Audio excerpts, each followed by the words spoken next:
¿Se ve la presentación, Luisa? Sí, doctor, sí se ve. Ya, ok.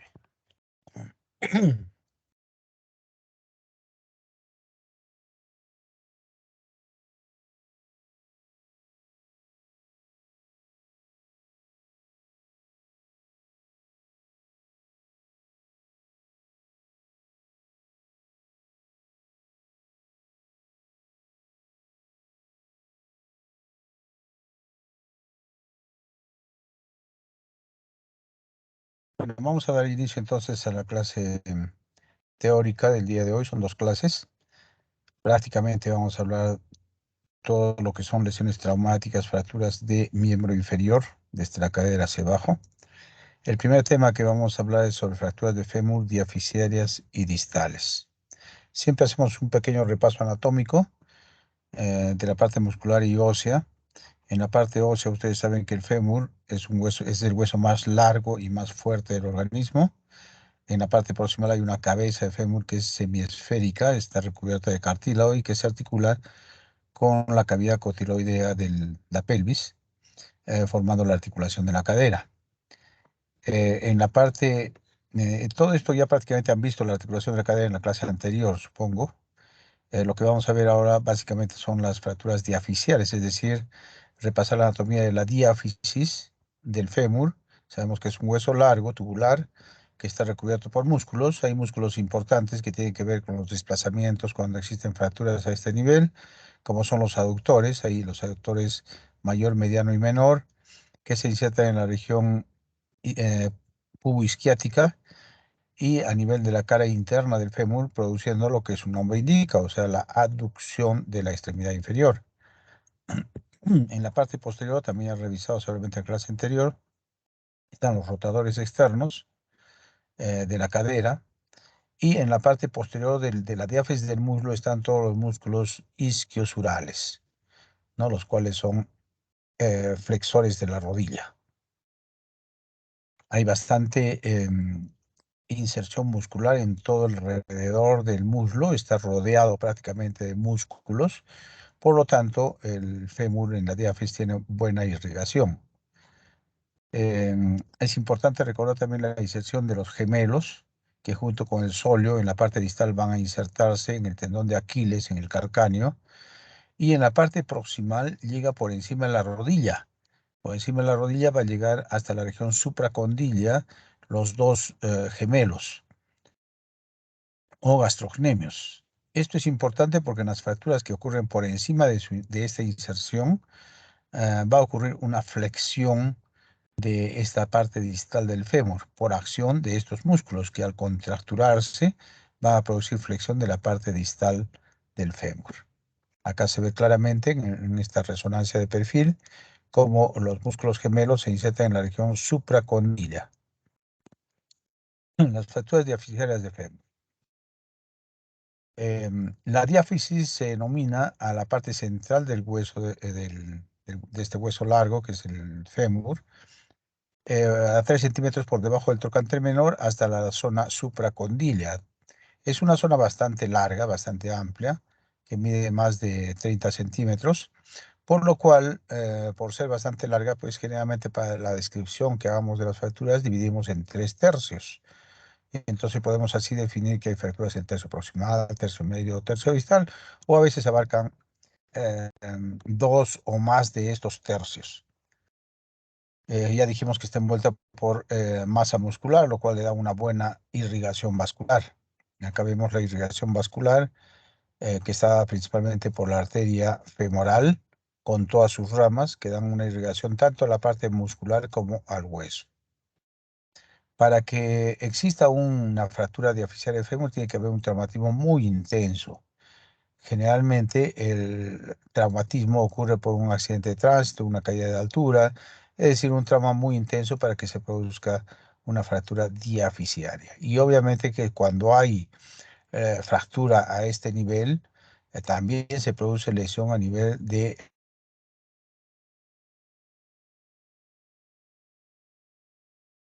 y también nervios.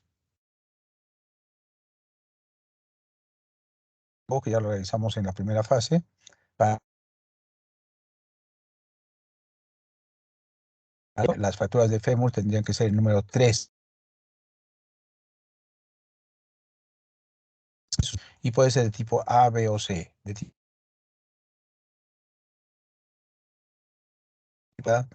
oblicua, trans Doctor, disculpe, hace un minuto se le escucha segmento, entrecortado. y de tipo ¿Podría C cuando repetir de es nuevo?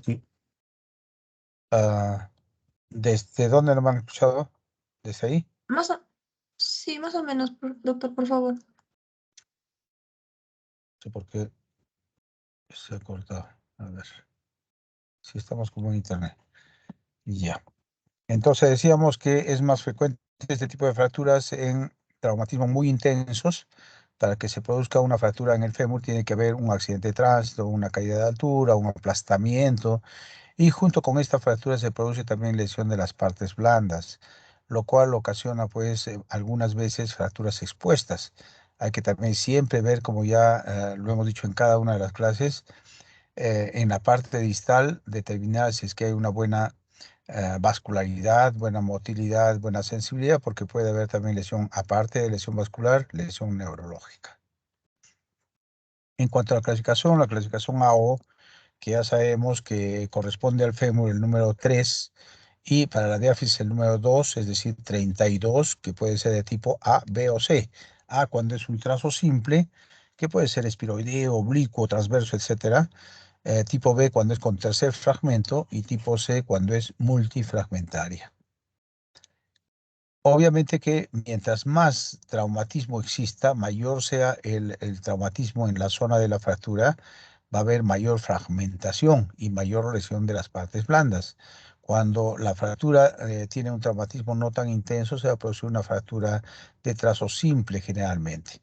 Pero cuando vemos una fractura como esta, multifragmentaria, intuimos inmediatamente de que ha sido un traumatismo muy intenso y tenemos que revisar las partes blandas y en la parte distal siempre ver la motilidad, sensibilidad y vascularidad para ver que no haya habido un daño en estas partes blandas.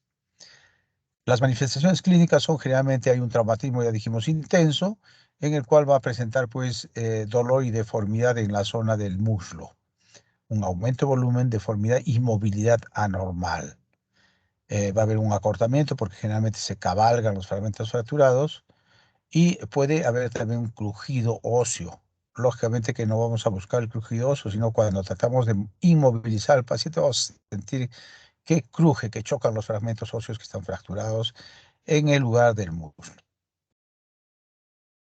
Ante la sospecha de una fractura de fémur, pues solicitamos radiografías y ya dijimos que las radiografías deben ser del segmento corporal, es decir, del muslo afectado ya sea derecho o izquierdo en incidencias de frente y perfil. Deben incluir las dos articulaciones adyacentes, es decir, la cadera y la rodilla. Cuando existe una fractura, como ya dijimos, la diáfisis es bastante larga, puede existir fracturas en el tercio proximal, en el tercio medio y en el tercio distal. Cuando existe una fractura en el tercio proximal, van a haber característicamente algunos desplazamientos. El fragmento proximal por acción del psoas ilíaco que se inserta en el trocánter menor, que es flexor de la cadera, en los glúteos, que son abductores, que se insertan en el trocánter mayor, y los músculos rotadores externos van a hacer esta función de rotación externa. Entonces, este fragmento proximal se va a ir en flexión, abducción y rotación externa. Mientras el fragmento distal en estos casos se irá en aducción por medio de la acción de los aductores. En cambio, cuando es una fractura en el tercio medio, el fragmento proximal, generalmente por acción de los aductores del aductor mayor, sobre todo, va a hacerse hacia adentro, es decir, en aducción, mientras que el fragmento distal se va a mantener en su sitio. Entonces, siempre va a haber este desplazamiento cuando hay una fractura en el tercio medio. Y cuando hay en el tercio distal, como ya dijimos, por acción de los gemelos que están insertados en la región supracondila, siempre el fragmento distal se va a ir en flexión, o sea, se va a ir hacia la región posterior. Y entonces el fragmento proximal se va a ir hacia la región anterior. ¿Qué complicaciones pueden existir en estas fracturas de fisura de fémur? Si es que es una fractura expuesta, habrá pues posibilidad de que se presente una infección ósea. Si es que no hay una buena reducción, una buena estabilización, puede producirse una pseudoartrosis, es decir, que no consolide la fractura, o una consolidación viciosa, como en el caso que se ve en la radiografía, está angulado y entonces se presenta una consolidación viciosa. O puede haber también, si es que tratamos con mucha inmovilización durante mucho tiempo, puede haber una rigidez de rodilla. Son algunas de las complicaciones que presentan este tipo de fracturas, por lo tanto, el tratamiento en la medida de lo posible en emergencia, debemos, apenas llegue el paciente, alinear el eje del muslo e inmovilizar el miembro inferior para calmar el dolor. Asimismo, dar analgésicos, generalmente inyectables para calmar el dolor del paciente. Lo que más va a quejarse el paciente en emergencia es de dolor. Y para eso debemos inyectarle un analgésico e inmovilizar la fractura. Controlar las funciones vitales y determinar las desviaciones de los ejes tomando una radiografía de incidencias de frente y perfil. Siempre no se olviden examinar cuando hay este tipo de fracturas y en cualquier fractura la parte distal para ver si es que no hay una lesión neurovascular, es decir, examinar pulsos, examinar la coloración de los dedos, la movilidad de los dedos, la sensibilidad, etcétera, para ver que no hay ninguna lesión neurovascular.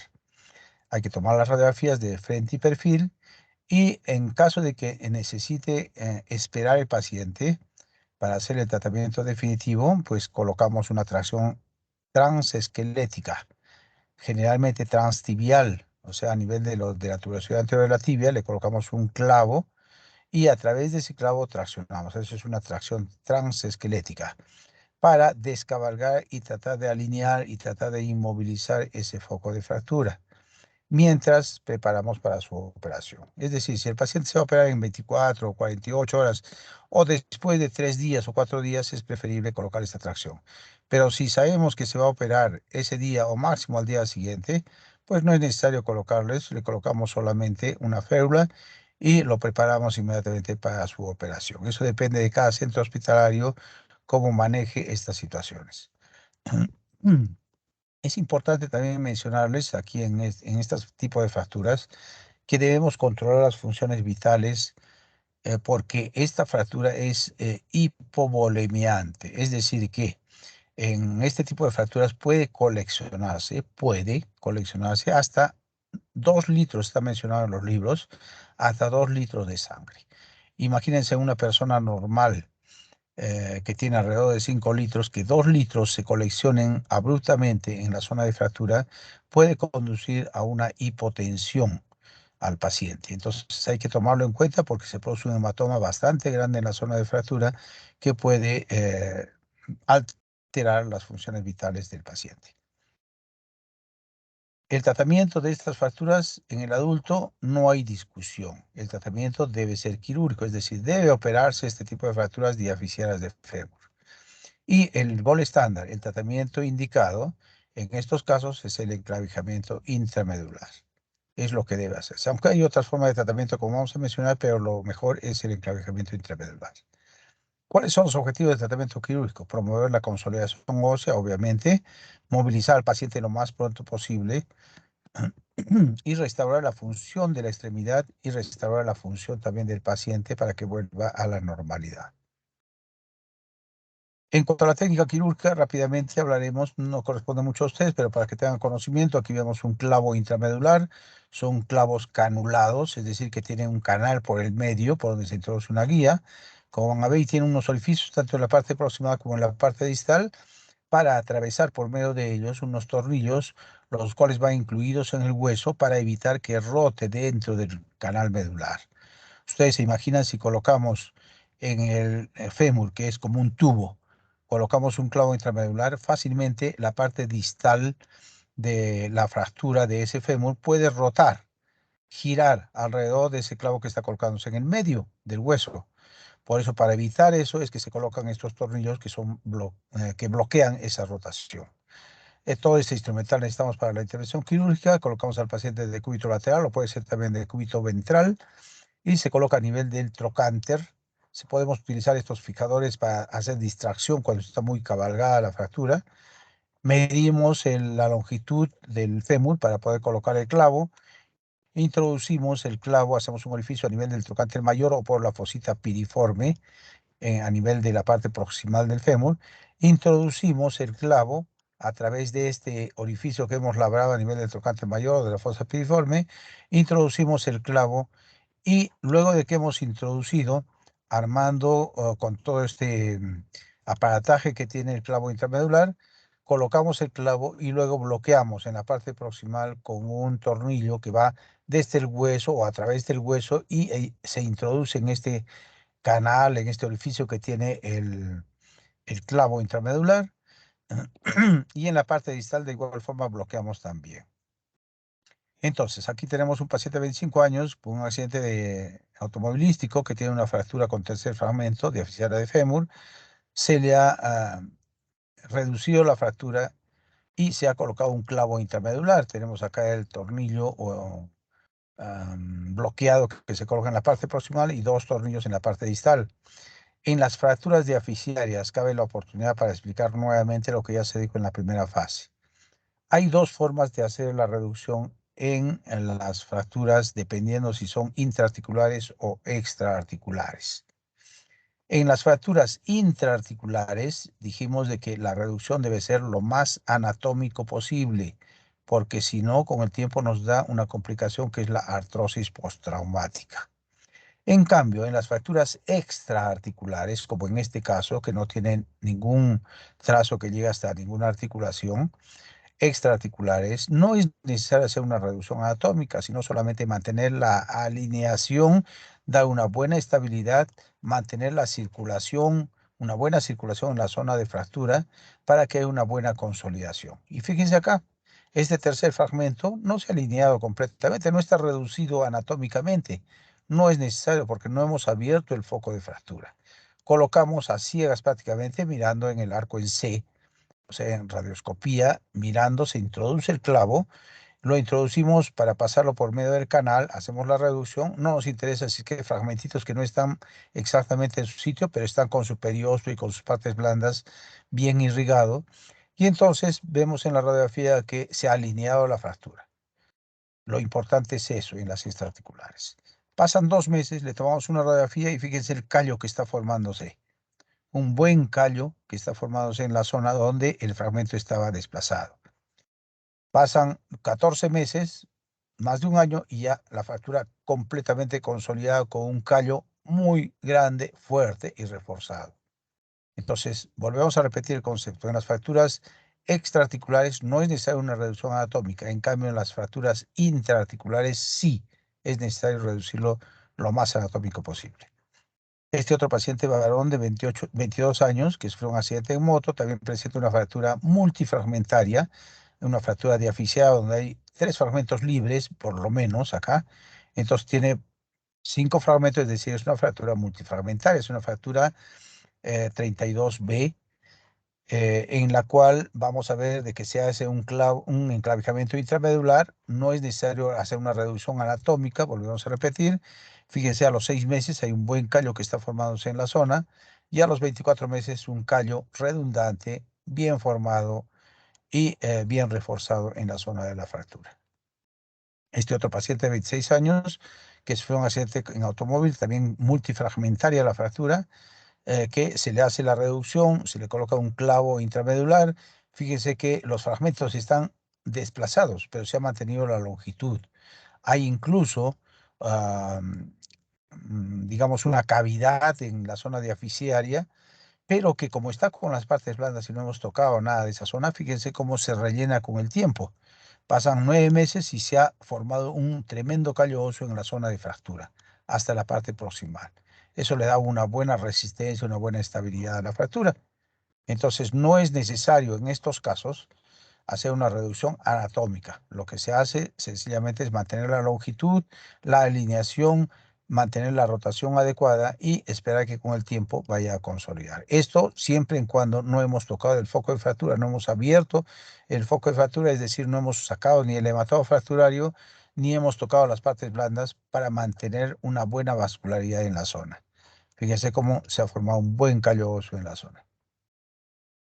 ¿Qué implantes metálicos se utilizan más en las fracturas diaficiales de fémur? Los clavos endomedulares, ya dijimos que es el gol estándar, es el tratamiento de elección. bloqueados en la parte proximal y en la parte distal para evitar la rotación. Y también se utilizan las placas y tornillos y la fijación externa. Ya hemos hablado de los clavos interpendulares y con las placas y tornillos lo que se hace es una reducción lo más adecuado posible y se fija con placas y tornillos para dar una buena estabilidad y pueda llegar a consolidar la fractura. Algunas veces es necesario colocar injertos óseos en la zona de fractura, pero cuando se hace una buena reducción y compresión no es tan necesario. Cuando es una fractura expuesta, es preferible colocar fijadores externos. También entonces nos sirven los fijadores externos para dar una buena estabilidad a nivel del foco de fractura. ¿Se hace tratamiento incruento en este tipo de fracturas diafisarias? Un poco controversial. En general ya no se debe realizar, pero en algunos pacientes cuando no pueden operarse por algún motivo médico muy grave o porque el paciente no quiere, tiene la negativa del mismo paciente para la intervención quirúrgica, o porque no tenemos los medios técnicos para la fijación interna, hacer en el intramedular, podemos hacerle un tratamiento incruento, que no es lo ideal, no es lo adecuado, no es lo indicado. Pero podríamos hacer en casos muy, muy excepcionales, porque estos requieren una hospitalización prolongada, por lo menos de 3 o 4 meses, esta contracción esquelética, para tratar de mantener la longitud y mantener la alineación hasta que consolide la fractura.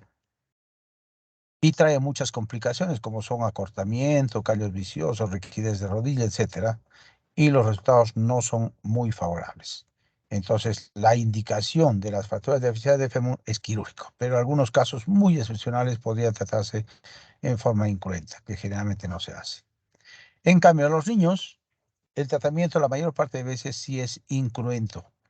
Y esto lo van a revisar ustedes en el libro. Hay un capítulo sobre fracturas de deficiencia de fémur en niños. Es conveniente que lo revisen porque también van a entrar al examen. Van a revisar sobre fracturas de deficiencia de fémur en niños que dependiendo de la edad del paciente es que se hace un determinado tipo de tratamiento. Nos dedicaríamos mucho tiempo para hacer la revisión. Vamos a dejar que lo revisen ustedes en el libro. Las fracturas distales de fémur.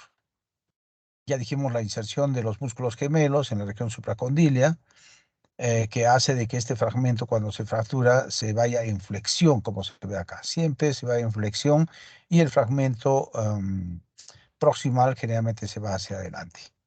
Estas son fracturas que pueden o no comprometer la superficie articular y en este caso es lo más importante de todo. Entonces, de acuerdo a la clasificación AO, estas fracturas serían 3 de fémur, 3 de distal, o sea, fracturas distales de fémur, tipo pueden ser A, B o C. Las A, como ya saben, en todas las fracturas epifisiarias de los huesos largos, las de tipo A son fracturas extraarticulares. Acá, por ejemplo, se ve todas estas fracturas no comprometen la articulación, tipo A. Las de tipo B son articulares parciales, es decir, que tienen un trazo solamente que va hasta la articulación. Y las de tipo C son fracturas que son multifragmentarias, pero con trazo interarticular completo, es decir, que van hasta la articulación y desprenden prácticamente la metáfisis y la diáfisis completamente.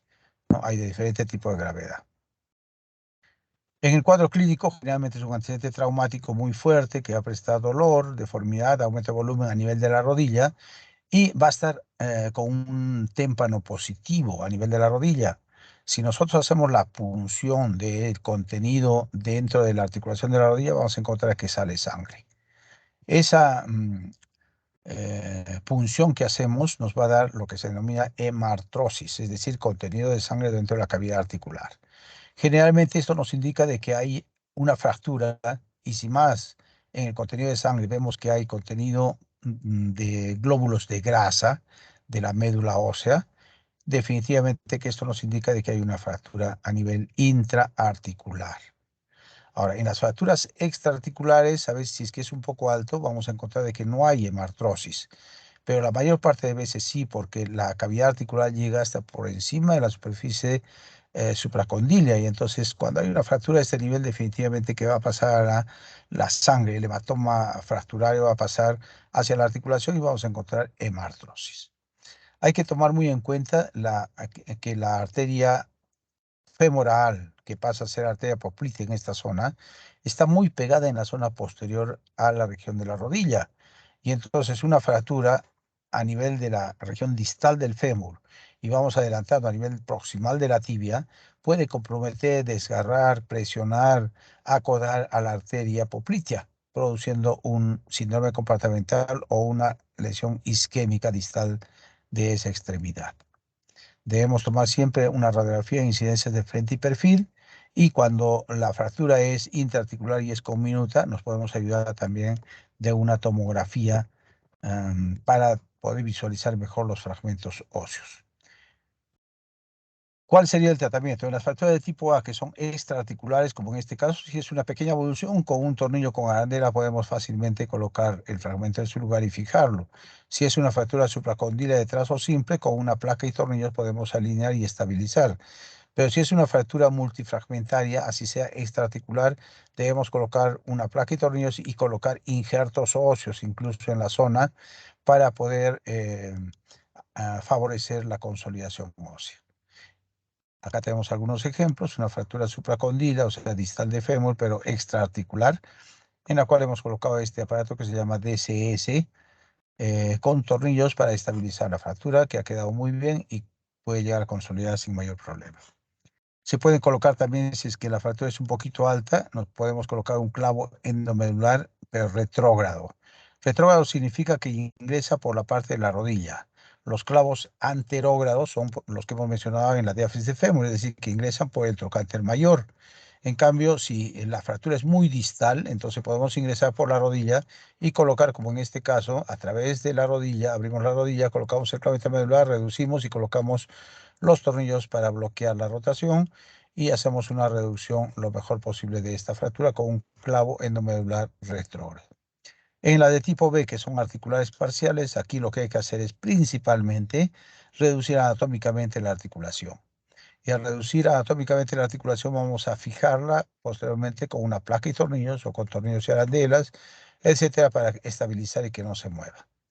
Y acá tenemos algunos ejemplos: una fractura unicondilia de trazo intraarticular tipo B, que se ha fijado con tornillos y arandelas.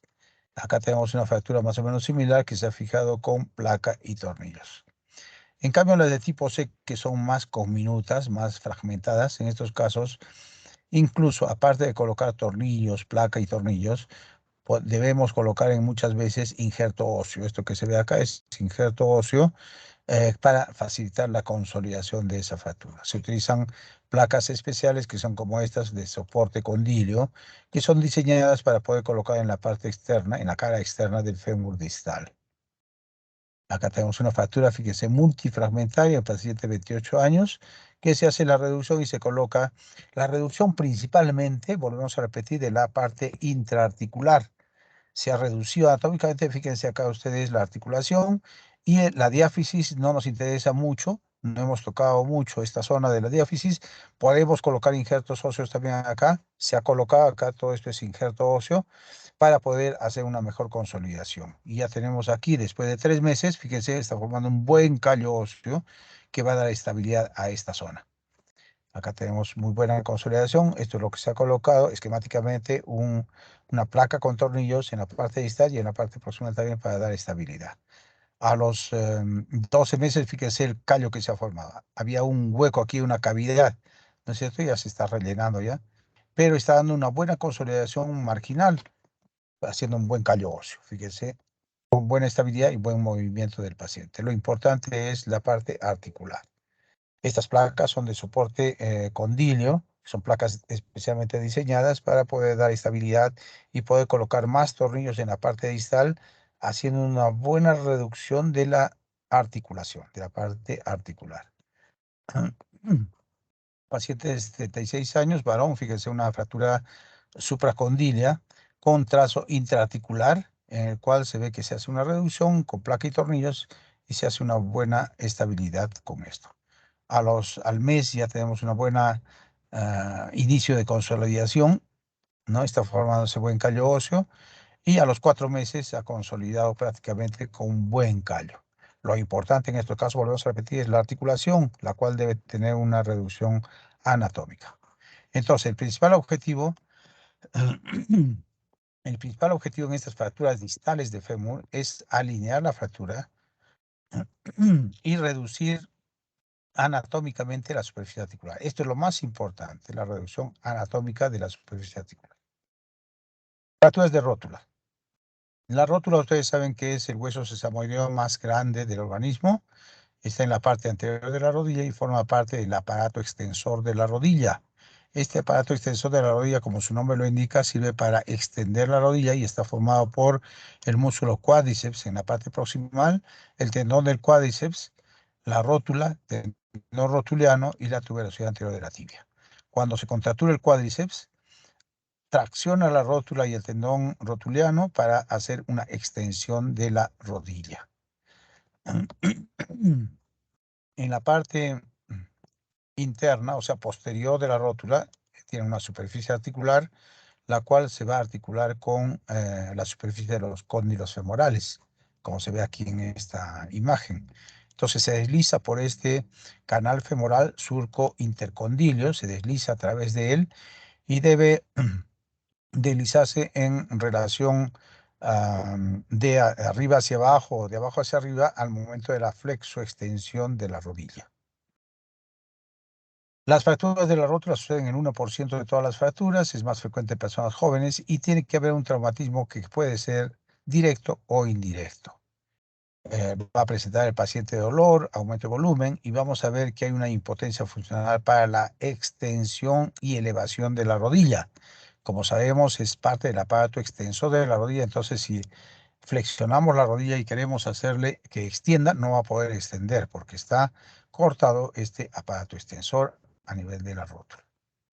Vamos a encontrar, si hacemos una punción también en la rodilla, vamos a encontrar hemartrosis y vamos a encontrar el signo del hachazo, que es una hendidura que se presenta a nivel del foco de fractura. Solicitamos una radiografía de incidencias de frente y perfil y vamos a ver la fractura de la rótula, sobre todo en el perfil. El traumatismo puede ser directo o indirecto. Si es directo, generalmente el paciente se cae de rodillas, se golpea en una superficie dura o en un lugar donde pueda golpearse la rótula y eso es lo que ocasiona la fractura. Generalmente cuando es un traumatismo directo es una fractura multifragmentada. En cambio, cuando es un traumatismo indirecto hay una contracción brusca del cuádriceps, lo cual evoluciona por esta tracción y produce una fractura de trazo transverso, separando los fragmentos a nivel del tercio medio la mayor parte de veces. La O clasifica como la mayor parte de las fracturas intraarticulares o las que comprometen la articulación, en este caso lo clasifica como 3, 4 a la rótula. Y si es que es extraarticular, si es una fractura extraarticular, es de tipo A. Si es que es articular parcial, tipo B. Y si es articular completa, de tipo C. Acá tenemos una fractura parcelar externa, o sea, del polo externo, que se ha desplazado, pero hay una continuidad del aparato extensor. Fíjese, si nosotros a este paciente le decimos estira la rodilla, va a poder estirar con dolor, pero va a poder estirar porque no está comprometido el aparato extensor. Pero hay una fractura de rótula que es prácticamente de un fragmento muy pequeño. Cuando hay una fractura multifragmentaria, generalmente es por un traumatismo directo, como acá. Hay un aplastamiento, se ha caído de rodilla y lo ha aplastado y se ha producido una fractura estrellada multifragmentaria. Y a veces ocasiona fracturas expuestas, que hay que tratar como toda fractura expuesta. Hay que diferenciar estas fracturas de rótula con las rótulas bipartitas. Esta es una anomalía congénita en el cual nacen con esta deformidad en el cual el núcleo de osificación de la rótula no se unen, los dos núcleos de osificación, entonces quedan separados. Cuando nosotros veamos una imagen así, si es que vemos de que los bordes están redondeados, como en este caso, decimos o es una fractura antigua o es una rótula bipartita, o sea, en dos fragmentos. Una fractura reciente debe verse así, ¿no? Con un trazo en el cual no los bordes son afilados. ¿Qué se hace en el tratamiento de las fracturas de la rótula? Cuando hay una fractura de la rótula, lo que hay que hacer es una reducción y estabilización, fijación. Y la mayor parte de las veces con un obenque es suficiente. El obenque es colocar dos clavos, como se ven acá, dos clavos de Kirchner paralelos, lógicamente previa reducción, se colocan dos clavos paralelos y luego se coloca un cerclaje de alambre. Este cerclaje puede ser en círculo o puede ser en 8. ¿Ya? Acá, por ejemplo, se ha colocado un tornillo adicional para unir estos dos fragmentos proximales y luego se ha colocado este obenque con una buena estabilidad, como se ve acá. ¿Qué es lo más importante en estas fracturas? Como son fracturas intraarticulares, hay que dar lógicamente una buena estabilidad, pero también lo más importante es que la parte de la superficie articular debe quedar 100% anatómica, debe reducirse lo más anatómicamente posible. Acá tenemos una fractura del polo inferior de la rótula. Generalmente esta fractura es por avulsión, por una contracción brusca del cuádriceps. Y en este caso lo que se ha hecho es colocar un obenque. Fíjense, se ha colocado dos clavos paralelos y un cerclaje en 8. Con esto se da buena estabilidad. Y la estabilidad no es suficiente, sino que hay que hacer una reducción anatómica de la superficie articular. Fíjense acá como la superficie articular está reducida anatómicamente. Y esta estabilidad con el Obenque le permite movilizar prontamente al paciente. A los 2 o 3 días ya el paciente está realizando cierta flexión para evitar la rigidez articular y tratar de recuperar el movimiento. A veces en estas fracturas estrelladas es muy difícil armar, es armar como un rompecabezas, ¿no? Y en esos casos lo que se hace es armar fragmento por fragmento, tratando de los fragmentos grandes, tratar de unirlos por medio de clavos de Kirchner o tornillos, y luego colocar en la medida posible cerclajes de alambre, ya sean verticales o ya sean horizontales, para tratar de reducir y mantener la estabilidad. Acá, por ejemplo, en la parte de abajo se ha colocado varios clavos para tratar de mantener la reducción y cerclajes también en diferentes sentidos, varios cerclajes. Lo importante de todo, ¿qué cosa es? Fíjense la superficie articular. Está bien reducida la superficie articular. Eso es lo que queremos. De igual forma acá, ¿no? Que es la fractura en dos fragmentos, se ha colocado un obenque y la superficie articular ha sido reducida adecuadamente.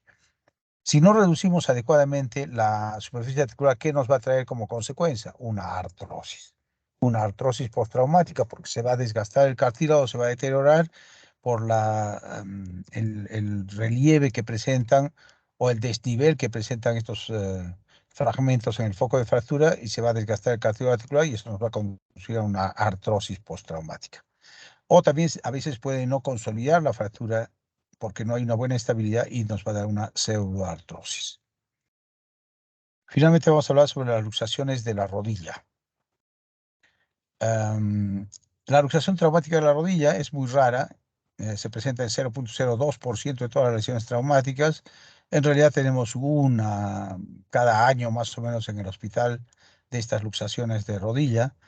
Requieren un traumatismo de alta intensidad y clínicamente va a haber una gran deformidad que va a ser muy evidente ver esta luxación. Solicitamos inmediatamente radiografías anteroposterior y lateral, y siempre en estos casos, siempre, fíjense con el gran desplazamiento que presenta, la arteria femoral y la arteria popltea está pegada a la parte posterior, fíjese toda la angulación y el estiramiento que puede ocasionarse. No solamente de la arteria, sino también de los nervios que están pasando por la región posterior, los cuales pueden distenderse y producir una lesión vasculonerviosa en la parte distal. Para eso siempre debemos tomar un ecodoppler o una angiotem para ver si es que hay una lesión vascular.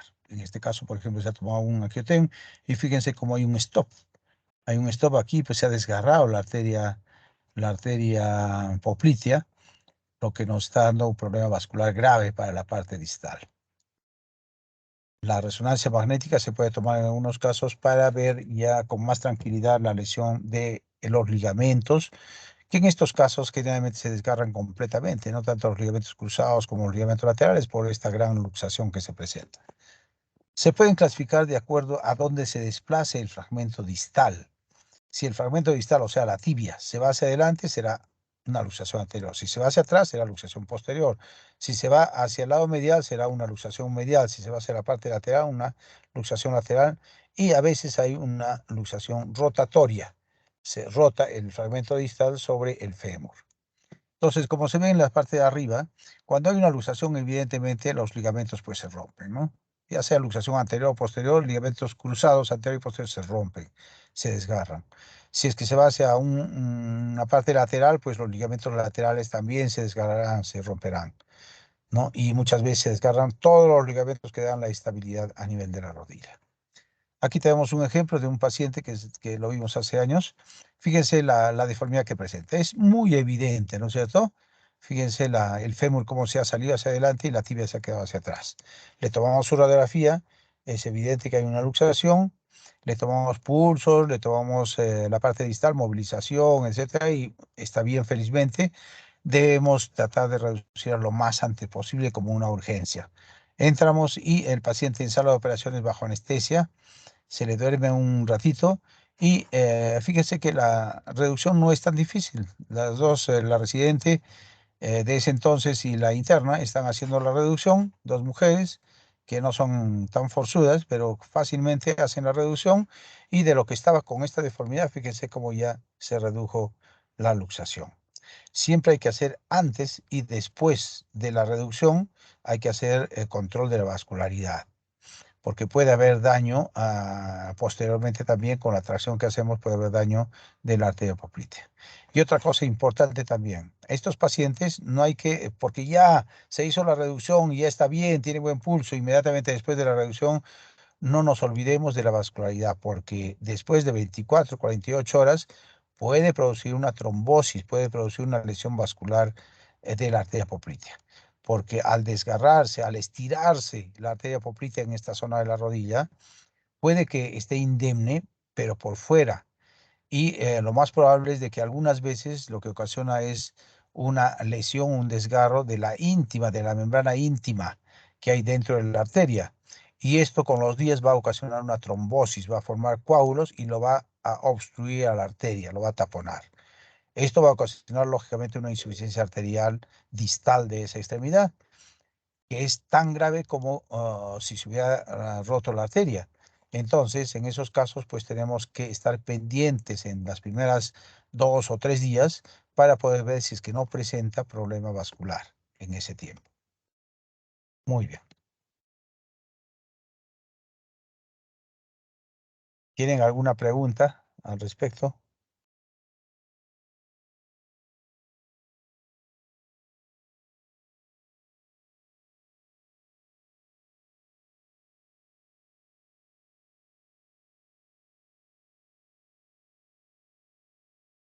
Luisa, ¿me están escuchando? Sí. Sí, doctor, aquí estamos. Me parece que no hay preguntas, doctor. Ya. Ok, entonces nos vamos a darme 2 minutitos para poder poner la otra presentación y seguimos con la siguiente clase. ¿Eh? Sí, sí, doctor, gracias. Mm.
Ya, Luis, ¿estamos?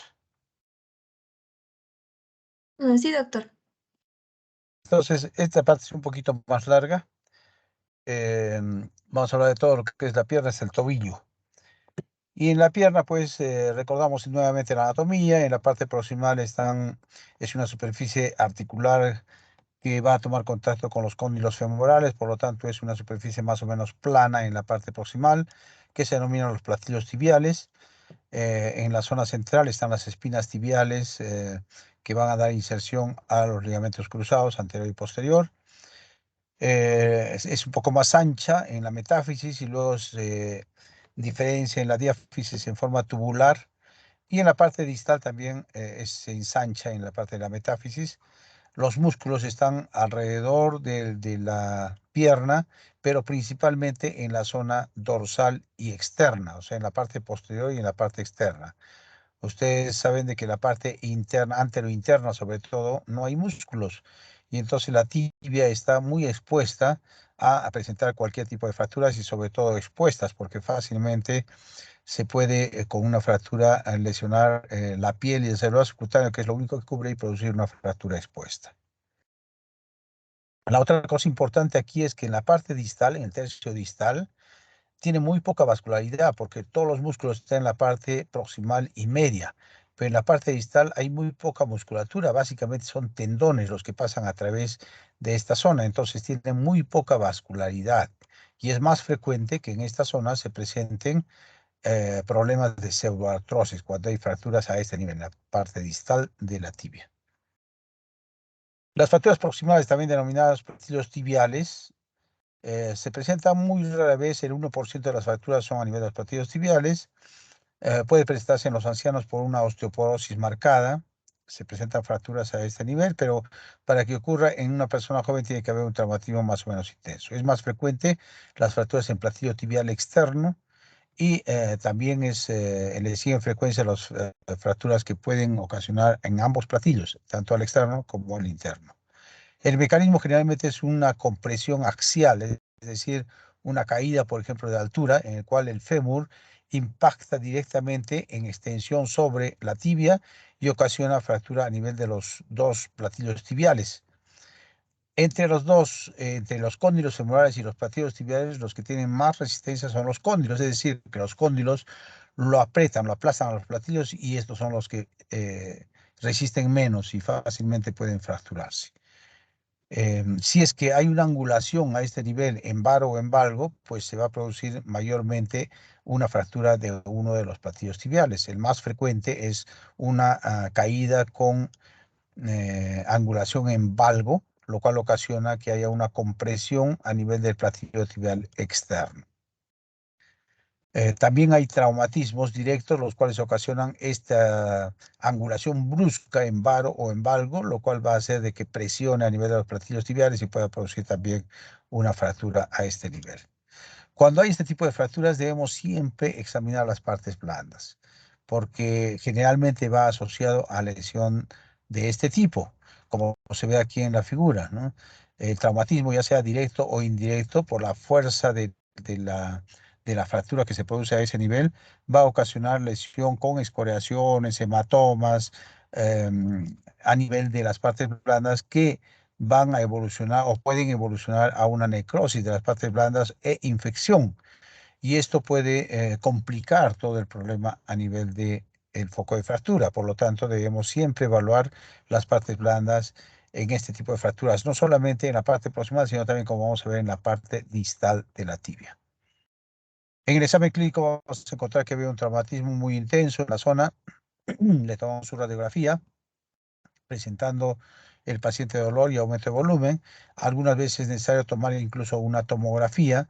Con la radiografía podemos ver los trazos de fractura más o menos fácilmente, pero si es que es una fractura multifragmentaria, le pedimos una tomografía. Algunas veces, muy raras veces, es necesario tomar una resonancia magnética y cuando ya dijimos que debemos examinar siempre la parte vascular porque en esta zona, en la parte posterior, está pegado la arteria poplítea, puede haber también una lesión de la arteria poplítea, por lo tanto debemos examinar los pulsos y si es necesario tomar una angiografía. La tomografía nos va a dar mejor con los cortes, tanto sagittales, transversales, nos va a dar mejor las imágenes de cómo está la fractura y cómo están desplazados estos fragmentos. Y mejor aún con la reconstrucción tridimensional. La resonancia, como les decía, para ver básicamente lo que son las lesiones de partes blandas, es decir, sobre todo la parte de los ligamentos, músculos y tendones. Hay diferentes clasificaciones, nos vamos a referir básicamente a la AOI y a la clasificación de Schasker. La clasificación de AOI ya lo sabemos ya, que las partes epifisiarias se clasifican, en este caso sería un 4-1, 4 a la tibia, 1 proximal, pueden ser de tipo A, B o C. A si es que es extraarticular, B si es articular parcial, ya sea de un cóndilo o del interno o del externo, y la C cuando compromete toda la región de la epífisis, o sea, interarticular completa. La clasificación de Schasker define básicamente cuando hay fracturas a nivel de uno de los cóndilos o de ambos. La de tipo 1 es fácil, la de tipo 1 es una fractura por cizallamiento del cóndilo o del platillo tibial externo, ya dijimos que es el más frecuente. El tipo 2 no solamente hay una fractura por cizallamiento vertical, sino que hay un aplastamiento, un hundimiento de la parte central de ese platillo, todo es en el lado externo. La de tipo 3 solamente hay un hundimiento central, todo es la 1, 2 y 3 en el platillo tibial externo.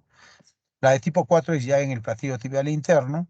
La de tipo 5 en ambos platillos, interno y externo. Y la de tipo 6 es en ambos platillos, pero además hay una fractura metafisiaria. Es decir, hay una fractura que desprende prácticamente toda la epífisis de la diáfisis. Generalmente estas fracturas son de alta energía. ¿Cuál es el objetivo del tratamiento? Si son fracturas intraarticulares, principalmente lo que debemos hacer es una reconstrucción de las superficies articulares lo más anatómico posible.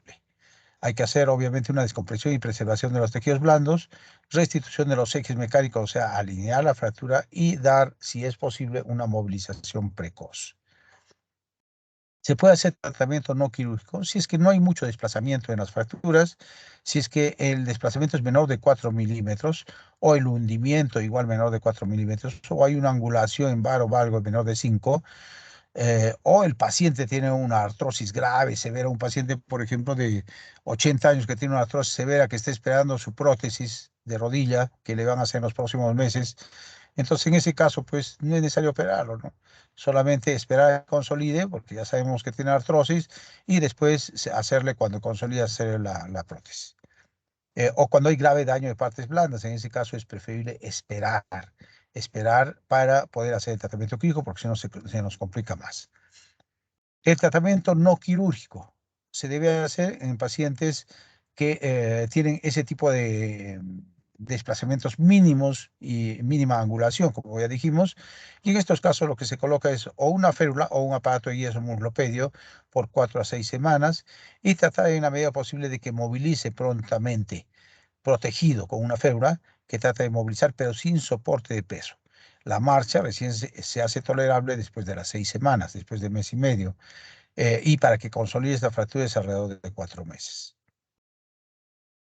En cambio, la mayor parte de veces, cuando hay un desplazamiento más o menos marcado, mayor de 4 milímetros, angulación mayor de 5 grados, o hay una rodilla flotante significa de que hay una fractura en los platillos tibiales y una fractura también por encima de la rodilla. Puede ser una fractura diaficiaria de fémur, puede ser una fractura supracondilia de fémur, etcétera, pero que deja flotando la rodilla con una fractura por encima y por debajo.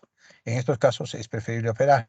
Y el tratamiento quirúrgico consiste en hacer una reducción cruenta y osteosíntesis con placa y tornillos la mayor parte de veces.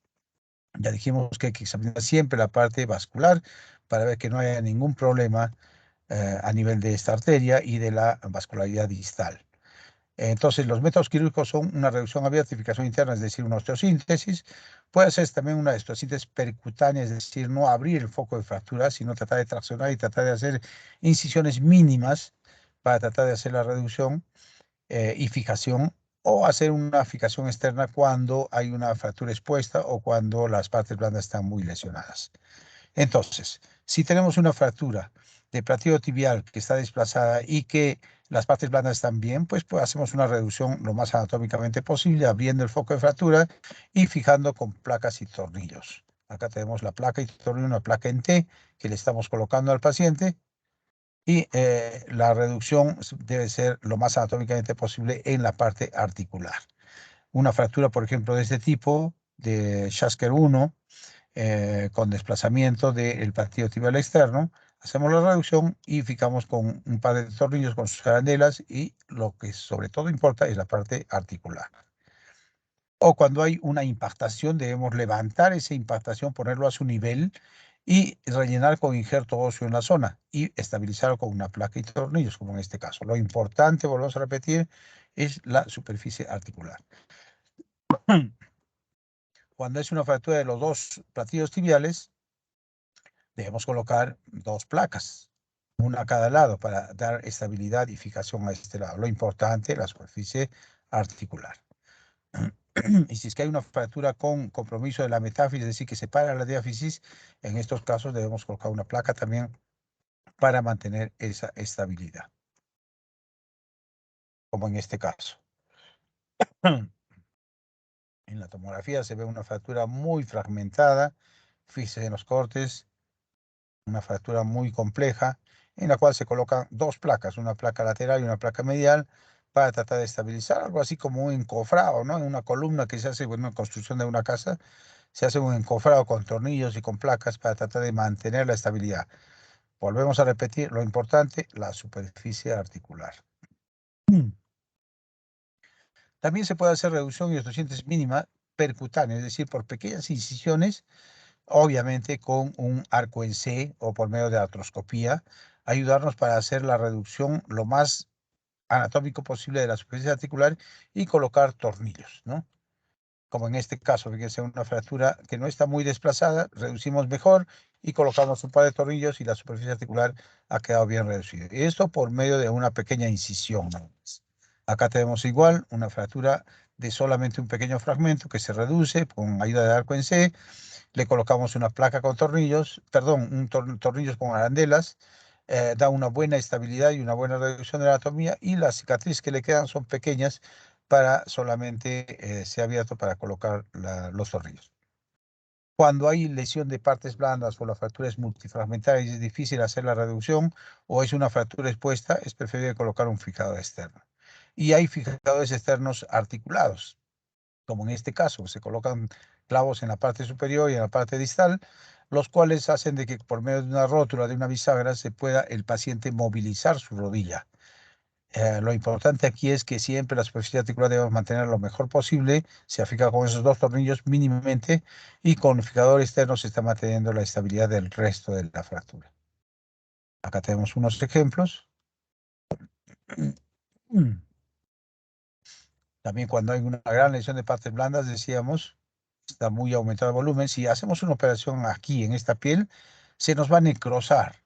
Se va a necrosar, se va a hacer escala, se va a infectar todo. Entonces lo que tenemos que hacer es una fijación externa, hacer una estabilización mínima de la superficie articular y colocamos un fijador externo que le dé una movilidad precoz, una movilidad temprana.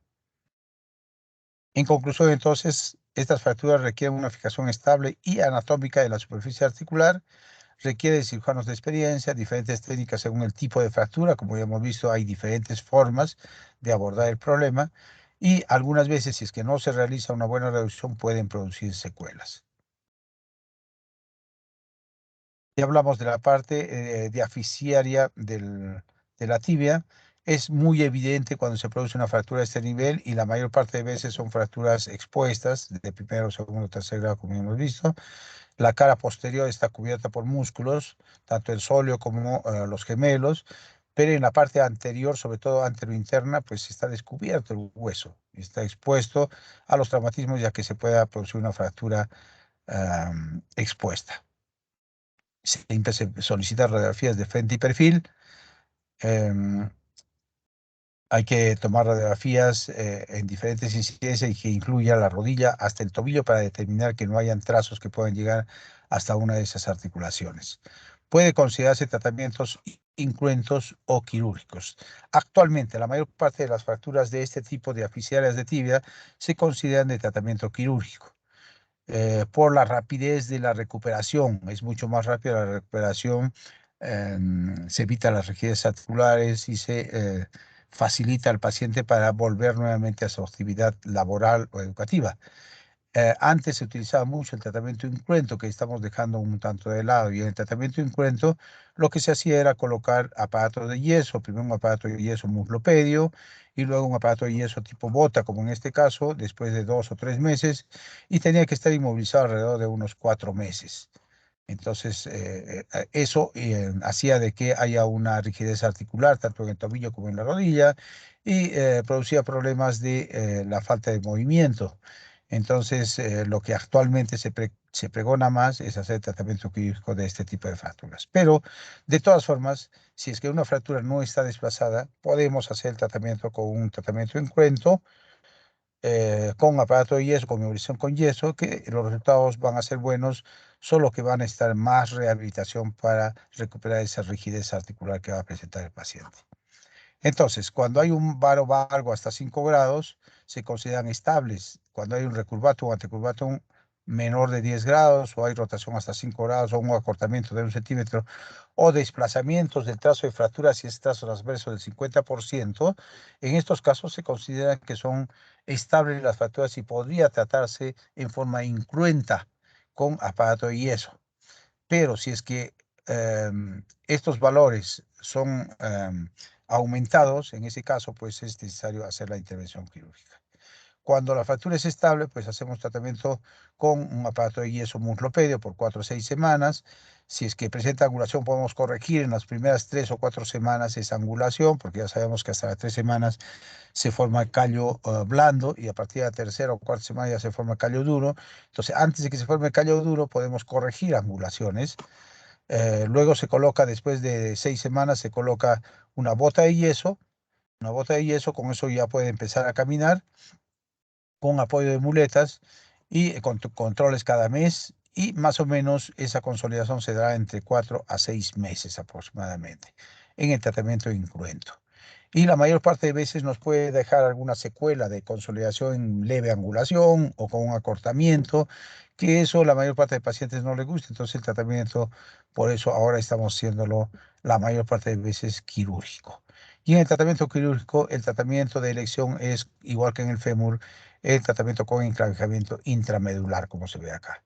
Una fractura diaficiaria se enclavija, se colocan tornillos de bloqueo en la parte proximal y en la parte distal, y se permite una marcha precoz. A los 2 o 3 días puede estar caminando el paciente con apoyo de muletas, y le permite apoyar incluso parcialmente desde los primeros días. Se puede colocar también placas y tornillos, como en este caso, o fijadores externos. El mejor es el clavo intramedular, pero también se podrían utilizar cualquiera de las otras alternativas. Se puede utilizar también, como decíamos, placas y tornillos, pero las placas y tornillos dan menos estabilidad que un clavo intramedular. Entonces, si se utiliza placas y tornillos, el paciente no debe pisar.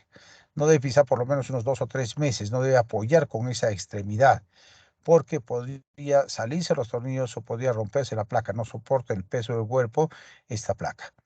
Entonces, un clavo intramedular, en cambio, soporta mucho mejor.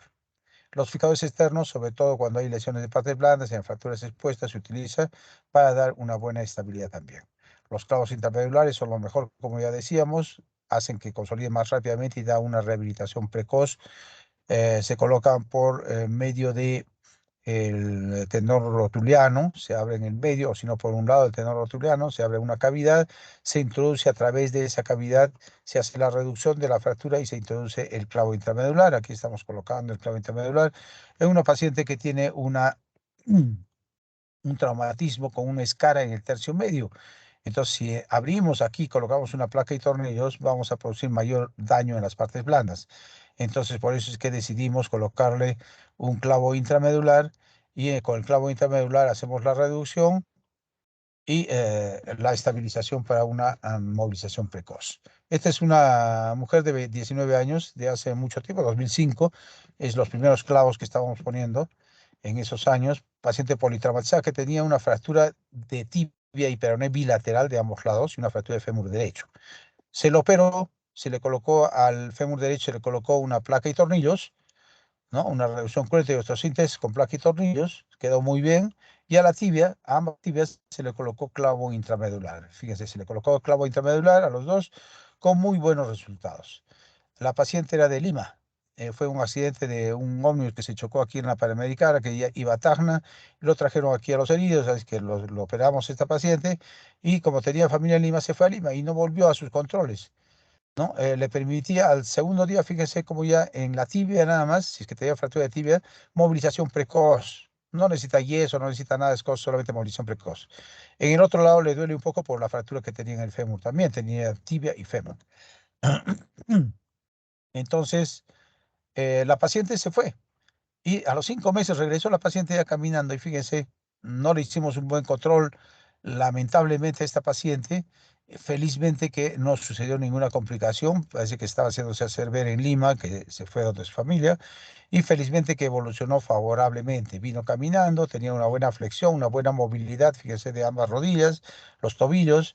La fractura de fémur ya al 5.er mes estaba consolidado completamente y las fracturas de tibia con los clavos intramedulares también ya consolidados completamente. Muy bien, fracturas distales de tibia o también denominadas de plafón o pilón tibial. Se producen por un traumatismo en el eje de la tibia hacia la parte distal, hacia el tobillo y el pie, que puede ser al caer directamente con esa fuerza que se transmite a través de la tibia, puede prestar una fractura de todo lo que es el pilón tibial, o sea, la superficie articular que está por encima del astrágalo. O puede producir una fractura de la parte anterior cuando el pie está en flexión dorsal o cuando está en flexión plantar de la región posterior de este plafón tibial. Estas fracturas, también al igual que las fracturas de platillo tibial, ocasionan grave lesión de partes blandas. Y entonces hay que tomarlo muy en cuenta porque si no se solucionan estas lesiones de partes blandas, no va a consolidar la fractura porque tiene baja circulación en esta zona del hueso y además puede ocasionar problemas infecciosos. La clasificación, como todas las fracturas superficiales, tipo sería 4-3, o sea, 4 de tibia, 3 de distales de tibia y pueden ser de tipo A, no articulares, tipo B, articular parcial y tipo C, articular total. Los objetivos del tratamiento son básicamente una reducción anatómica de la superficie articular. En todos los que hay compromiso de una articulación, lo más importante es reducción anatómica de la superficie articular. Un manejo adecuado de las partes blandas en esta zona es frecuente, siempre hay que examinar las partes blandas, alineación y estabilización de la fractura, consolidación de la fractura y recuperación funcional de la extremidad, dando una buena estabilización de la fractura. El tratamiento, si son fracturas simples, pues se podría hacer una reducción cerrada si no está desplazado. Si hay fracturas complejas, multifragmentarias, pues hay que hacer una reducción abierta y osteosíntesis. Y si es que hay en algunos casos una fractura muy compleja, muy fragmentada, se puede intentar de primera instancia hacer una artrodesis. Artrodesis significa una fijación de la articulación para que ya no se mueva más. Cuando hay este tipo de fracturas, generalmente los resultados no son buenos y va a terminar en una artrosis postraumática dolorosa con el tiempo. Entonces, en esos casos y en pacientes de edad avanzada, es preferible hacer desde el inicio una artrodesis del tobillo. Todo esto va a depender de la experiencia del cirujano. Entonces, el tratamiento incorrecto en quienes se hace en fracturas que no están desplazadas y en fracturas con desplazamiento menor de 3 milímetros o en fracturas, como ya dijimos, muy conminutas, ¿no? Que no vamos a poder hacer la reducción. El tratamiento en estos casos es con una bota de yeso, o sea, inmovilización por 4 a 6 semanas y después de 6 semanas colocar una bota de marcha hasta el cuarto o quinto mes que debe consolidar la fractura. Pero si la fractura está desplazada, en ese caso debemos hacer una reducción anatómica de la superficie articular y para eso tenemos que hacer una osteosíntesis. De preferencia con mínimas incisiones, llenar los espacios impactados con injerto óseo cuando hay impactación, estabilizar lo mejor posible y dar una rehabilitación precoz. En este caso, por ejemplo, es una de tipo A, donde es una fractura extraarticular. Lo que hacemos solamente es estabilizar con una placa y tornillos. Cuando es una fractura intraarticular como en esta de tipo B, pues hay que reducir la parte anatómica, tratar de reducirla con este tornillo, lo hemos reducido, y luego estabilizar el resto de la fractura con placa y tornillos. Lo importante en estas fracturas, volvemos a repetir, la superficie articular. También se puede colocar cuando es una fractura muy comminuta, cuando hay lesión de partes blandas, colocar un fijador externo, ¿no? Para estabilizar la fractura lo mejor posible. Este fijador externo puede ser en forma definitiva o puede utilizarse en forma temporal hasta que las partes blandas mejoren y luego hacer la osteosíntesis. Decíamos que si es que es un paciente de edad avanzada que tiene una fractura multifragmentaria y ya tiene artrosis, en esos casos podemos optar por hacer una artrodesis primaria, es decir, fijar la articulación para que ya no se mueva más. Colocar 2 tornillos o placa y tornillos para fijarlo y para que ya no se mueva. Que consolide en una posición anatómica, una posición adecuada que le permita caminar después, aunque ya no va a tener movimiento en el tobillo, pero va a caminar sin mayor dolor. ¿Qué complicaciones pueden haber? Pseudoartrosis, infección y dehiscencia de herida, artrosis, etc. La severidad del daño articular es el principal determinante del resultado. Es decir, que para eso debemos hacer una reducción anatómica de esta superficie articular. En cuanto al tobillo, ustedes dirán qué diferencia hay entre el plafón tibial y el tobillo. El plafón tibial se refiere, lo que hemos hablado ahorita, es de la superficie articular que está por encima del astrágalo. A toda esta parte de acá, distal, que no comprometa al malleolo tibial, se denomina plafón tibial. ¿Ya? Plafón tibial o pilón tibial. Cuando compromete ya el malleolo tibial o el malleolo peroneo, a esas fracturas se les denomina fracturas de tobillo. Y estas fracturas generalmente ocurren pues por torsión, como vamos a ver después. Entonces, el astrágalo va a formar, junto con la tibia y el peroné, la articulación del tobillo. Y la tibia y el peroné forman una superficie cóncava, es decir, una superficie como un canal donde va a ingresar el astrágalo. Eh, y esta superficie debe estar pues congruente, tanto entre la tibia, el peroné y el astrágalo. Además, hay unos ligamentos importantes que deben mantener la estabilidad de ese tobillo. En la parte interna están entre la tibia y el calcáneo y el astrágalo los ligamentos, el ligamento deltoideo. El ligamento deltoideo está formado por el ligamento tibio astragalino anterior, tibio astragalino posterior y el ligamento tibio calcáneo. Todos ellos van a formar como un delta, van a formar lo que se denomina el ligamento deltoideo. Y en la parte peronea de igual forma, en la región peronea, de este malleolo peroneo sale el ligamento tibio peroneo, perdón, el ligamento peroneo astragalino posterior, peroneo astragalino anterior y peroneo calcáneo, los cuales van a dar estabilidad en la parte posterior. Pero también es importante ver en la parte anterior que hay unos ligamentos que unen a la tibia del peroneo que se denomina el ligamento sindesmótico o sindesmosis tibio-peronea anterior, en la parte anterior y en la parte posterior también existe el ligamento o sindesmosis tibio-peronea posterior. Es decir, que para unir la tibia y el peroneo en la parte distal hay dos ligamentos importantes, tanto anterior como posterior, que se llaman los ligamentos tibio-peroneos distales anterior y posterior, que son importantes, vamos a ver, en los traumatismos de tobillo. Acá está el ligamento tibio-peroneo de la sindesmosis tibio-peroneo anterior, los ligamentos que unen la tibia y el peroné hacia el tobillo. En la parte posterior, todos los tendones que pasan por la parte anterior, los extensores, y en la parte posterior, los peroneos, ¿no? Que tienen que ver en relación con el tobillo.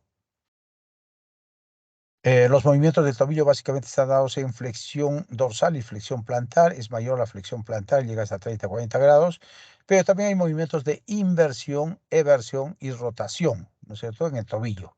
Estos movimientos son importantes para dar una buena flexibilidad al tobillo, pero muchas veces cuando hay un traumatismo muy intenso a nivel del tobillo, pues se produce una fractura. Fíjense, después de haberle dado tremendo planchazo, se ha deformado completamente el tobillo, produciéndose una fractura a este nivel.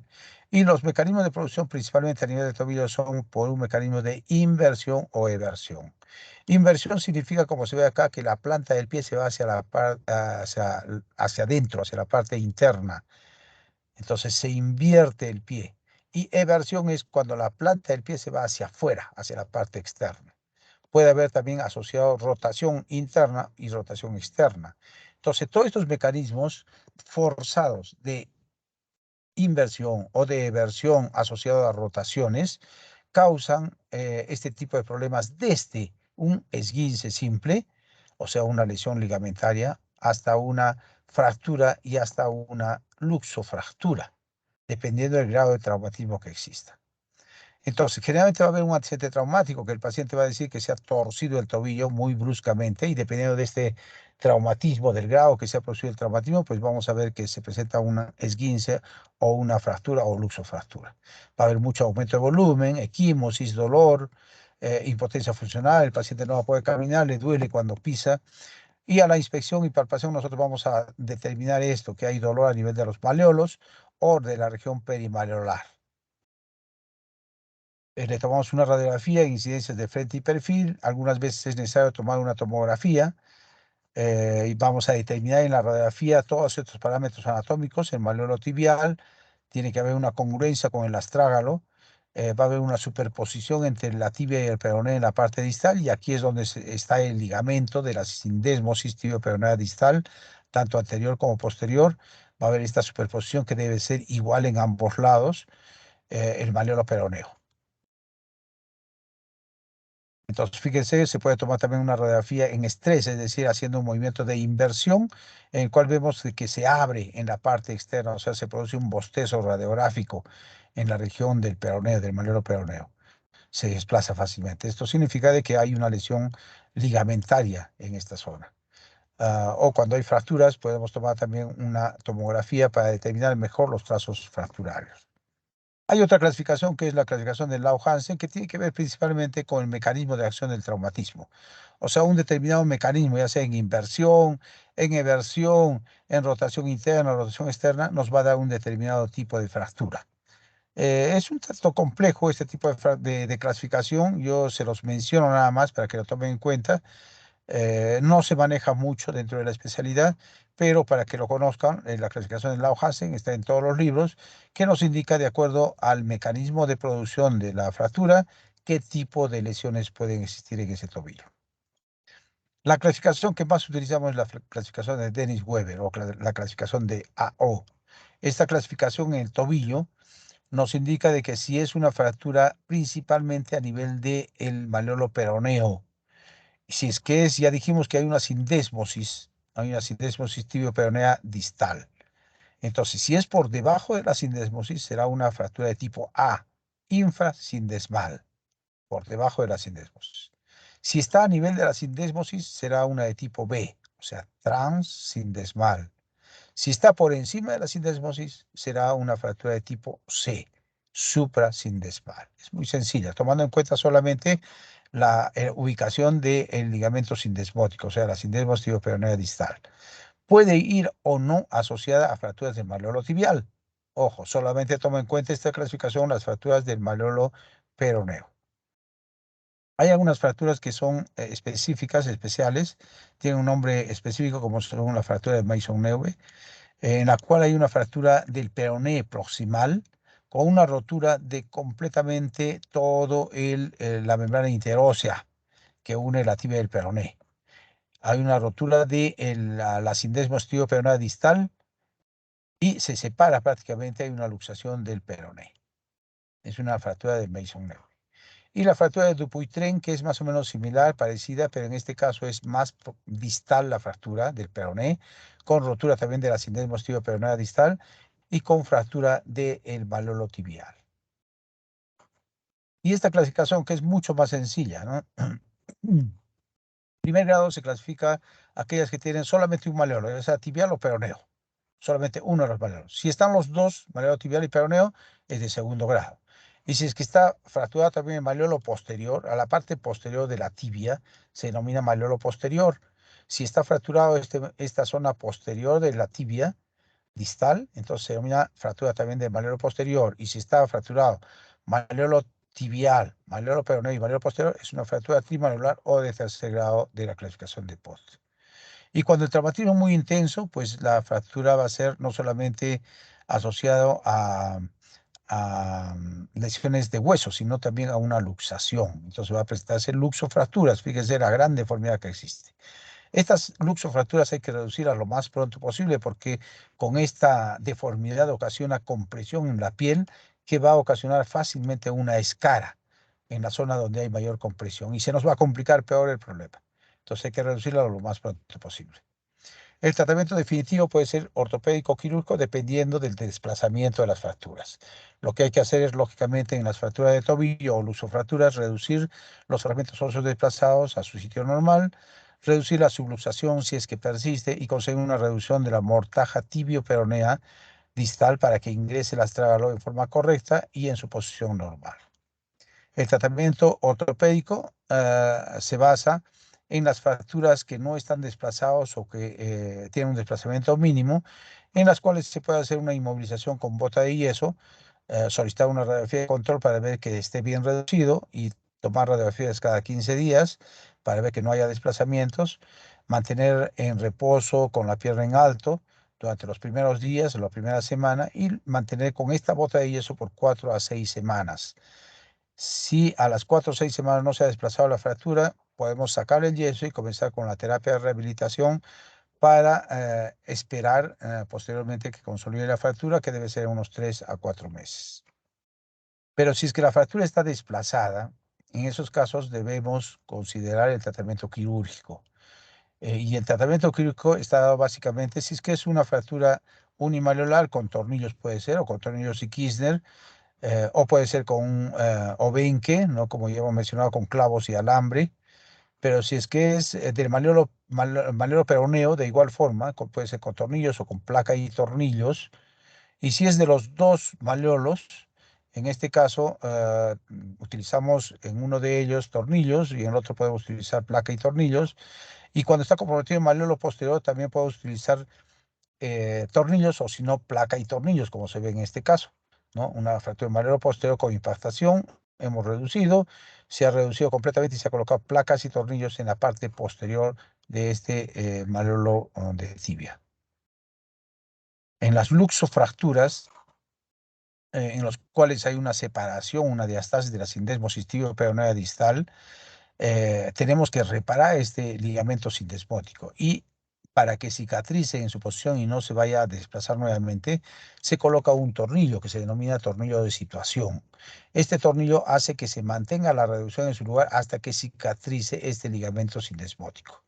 Y luego de 6 semanas se debe retirar este tornillo de situación porque solamente se está manteniendo para mantener la reducción de la sindesmosis tibio-peronea distal y hasta que cicatrice ese ligamento. Entonces, después de eso se retira, a las 6 a 8 semanas se retira y ya queda prácticamente en su situación normal. Algunos ejemplos de unas fracturas unimalolares, una fractura de malleolo tibial que se ha colocado un par de tornillitos. El malleolo peroneo se puede colocar placa y tornillos. Si es que es de los dos, se coloca en el malleolo tibial, puede ser tornillos, puede ser obenque, como en este caso, y en el malleolo peroneo puede colocarse también obenque o placa y tornillos, como en este caso. Si es una fractura trimalleolar, pues hay que reducirlas todas. Fíjese acá como tiene fractura del malleolo peroneo, malleolo tibial, malleolo posterior.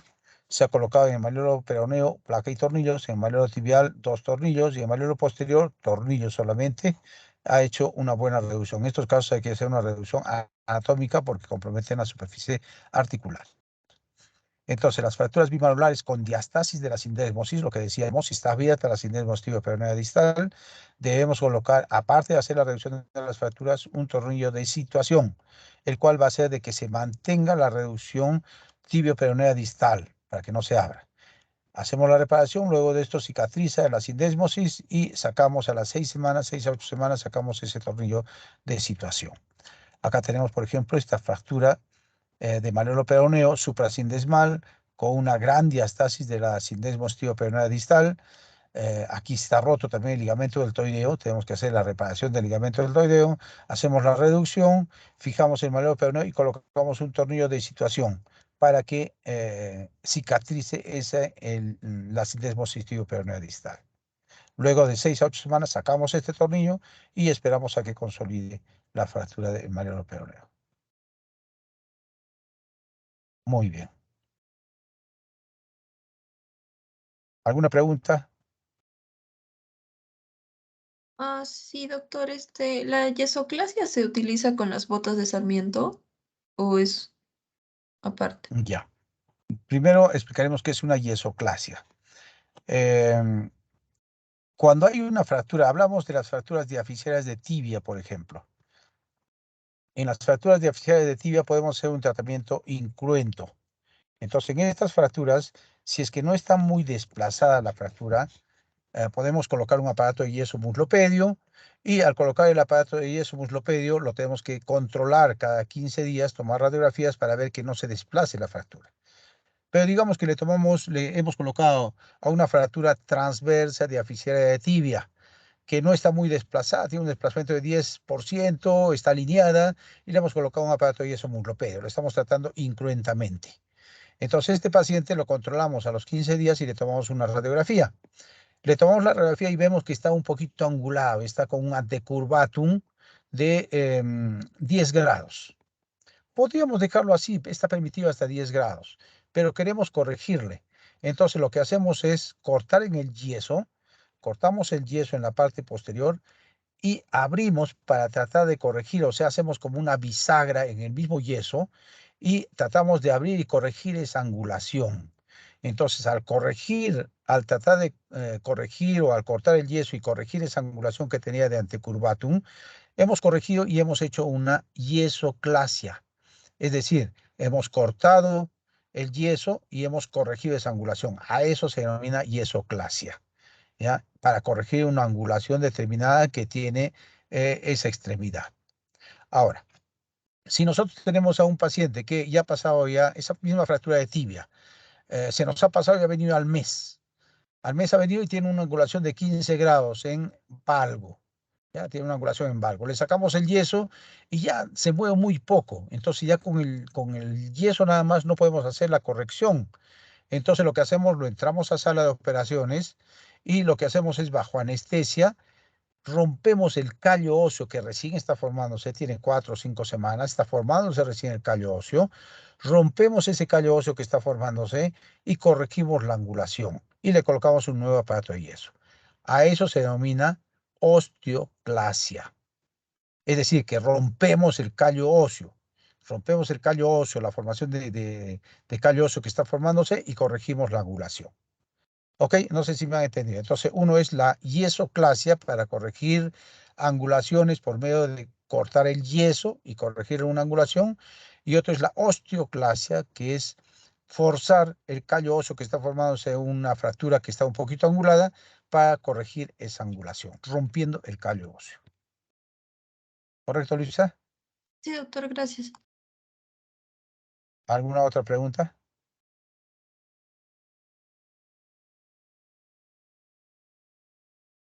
Son formas que utilizamos para tratar de corregir algunas veces que no va tan bien, ¿no? Alguna deformidad o algún tratamiento que estamos realizando en algún paciente.